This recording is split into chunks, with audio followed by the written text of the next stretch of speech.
Good morning, Kentucky. Welcome to this ABC 36 News Update. Here's what's making news now. Firefighters had to rescue a man from a house fire in Winchester this morning. That fire broke out just after 6 at a home on Madison Avenue.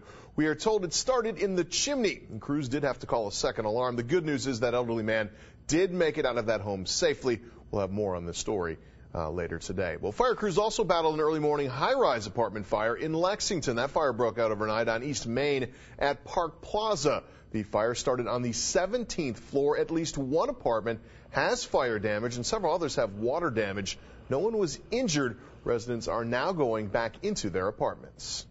Apartment has fire damage. There are several apartments that have water damage, and I'm not sure exactly how many of those may or may not be able to be occupied. You know, if you got an inch of water in your carpet, it may not be possible to live there for a couple of days.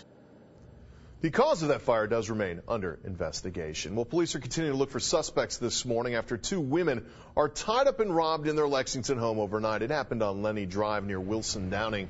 Police say two women, one of them pregnant, were leaving the home when three men with guns forced them back inside, where they duct taped their hands and stole medication, jewelry, and Christmas presents. They then took off. Police searched that area and found some of the items on the ground behind the home. Good news is the women were not injured. Now, this robbery comes just a day after a man is bound with duct tape and robbed inside a home on Stony Park. In that robbery, a woman and three children were also held at gunpoint. Police are not saying whether these two robberies are related. Still no arrest this morning after a man is shot multiple times at a home on Lexington's Anniston Drive. This happened late Monday night. That man, 21-year-old Chaz Turner, has now been upgraded to fair condition. Police say he was shot with two different guns, and they're looking for two different shooters. Turner says the gunman claimed he owed them money, but he says he didn't know them. A Bourbon County woman is dead after an overnight crash near North Middletown. It happened at the intersection of US 460 and Gay Road. Police say a woman lost control of her car, slammed into a guardrail, then flipped over. She was later pronounced dead. Her name has not been released. Police, though, say that she was the only person in that car.